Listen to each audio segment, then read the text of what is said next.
हम आज दुर्खीम के आत्महत्या के बारे में बात करेंगे कंप्लीटली। तो दुर्खीम अपनी आत्महत्या बुक में 4 प्रकार के आत्महत्या का वर्णन किया गया है, जो कि हम अंग्रेजी में भी डिस्कस करेंगे और हिंदी में भी। जैसा कि आप एरो के द्वारा दर्शाया गया है, अल्ट्रुइस्टिक, एनोमिक, फैटलिस्टिक और इगोइस्टिक सुसाइड। ठीक है, यहाँ पर 2 सुसाइड इस तरह हैं जो इंटीग्रेशन मतलब एकीकरण के आधार पे हैं, और 2 ऐसे हैं जो रूल और रेगुलेशन पे आधारित हैं। तो हम सबसे पहले इंटीग्रेशन में देख लेते हैं। जो एरो एकदम सीधी रेखा में मतलब अप और डाउन में है, वर्टिकल है मतलब ऊर्ध्वाधर है, और जो क्षैतिज में है, पड़ी हुई रेखा है, तो ऊर्ध्वाधर वाली इंटीग्रेशन एकीकरण को दिखाएगी और क्षैतिज वाली दिखाएगी रूल और रेगुलेशन को। कहने का मतलब है अल्ट्रुइस्टिक सुसाइड और इगोइस्टिक सुसाइड, ये 2 प्रकार की आत्महत्याएं हमारी एकीकरण के कारण होती हैं, जबकि एनोमिक और फैटलिस्टिक ये दोनों आत्महत्याएं हमारे रूल और रेगुलेशन के तहत होती हैं।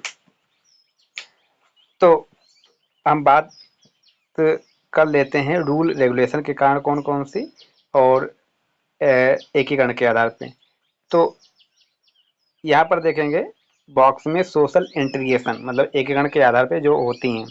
अगर ज़्यादा ईगो अहम ज़्यादा आ जाएगा, व्यक्ति में ईगो ज़्यादा आ जाएगा तो उस पर समाज कम हावी होगा। कहने का मतलब समाज पर वो हावी नहीं होगा, लेकिन समाज उससे कट जाएगा, उस पर फोकस करना बंद कर देगा। उसे ऐसा लगेगा, ऐसा महसूस होगा कि समाज से हम दूर जा रहे हैं। कहने का मतलब है इस तरह का एकीकरण समाज के द्वारा उसके ऊपर बहुत कम हो जाता है, इसलिए व्यक्ति आवेश में आकर के इगोइस्टिक आत्महत्या कर लेता है। राइट।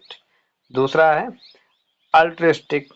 देखो लिखा है टू हाई, मतलब समाज का एकीकरण इतना हो जाता है, इतना ज़्यादा एकीकरण हो जाता है या उससे इतना लगाव हो जाता है कि व्यक्ति आत्महत्या करने आत्महत्या करने के लिए तत्पर रहता है। जैसे कि आप फौजियों को देखते होंगे, को हम आत्महत्या नहीं कहेंगे, लेकिन एक प्रकार से अगर उसको आत्महत्या में देंगे तो अल्ट्रिस्टिक नाम देंगे, मतलब अपनी इच्छा के अनुसार। जैसे फौजी लोग होते हैं उनको कुछ इस तरह से सिखाया जाता है, ट्रेनिंग दी जाती है कि वो परोपकार के लिए, देश की रक्षा के लिए वो कुछ भी करने को तैयार होते हैं। तो उसे हम कहते हैं अल्ट्रिस्टिक सुसाइड, मतलब समाज का एकीकरण बहुत हाई हो जाए जहाँ पर, वहाँ पर अल्ट्रिस्टिक हो जाएगा।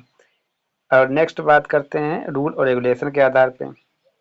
तो एनोमिक एनोमिक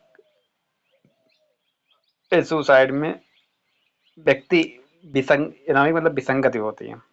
विसंगत आत्महत्या तब होती है जब व्यक्ति के ऊपर रेगुलेशन नियम कम कार्य करे या नियम लगे ही ना। और फैटलिस्टिक आत्महत्या तब होती है जब व्यक्ति के ऊपर बहुत सारे नियम लाद दिए जाएं। इसको हम हिंदी में कहेंगे भाग्यवादी आत्महत्या। तो जो विसंगति आत्महत्या होती है वहाँ पर समाज के द्वारा रूल और रेगुलेशन बहुत कम होता है, और जहाँ फैटलिस्टिक आत्महत्या होती है वहाँ समाज के द्वारा रूल और रेगुलेशन बहुत हाई होता है। जैसे कि किसी को दास बना करके इतना कार्य कराना कि वो थक हार के आत्महत्या कर ही ले, इसे कहते हैं हम फैटलिस्टिक आत्महत्या। हमें जहाँ लगता है, जहाँ तक आप सब समझ गए होंगे। Thank you so much.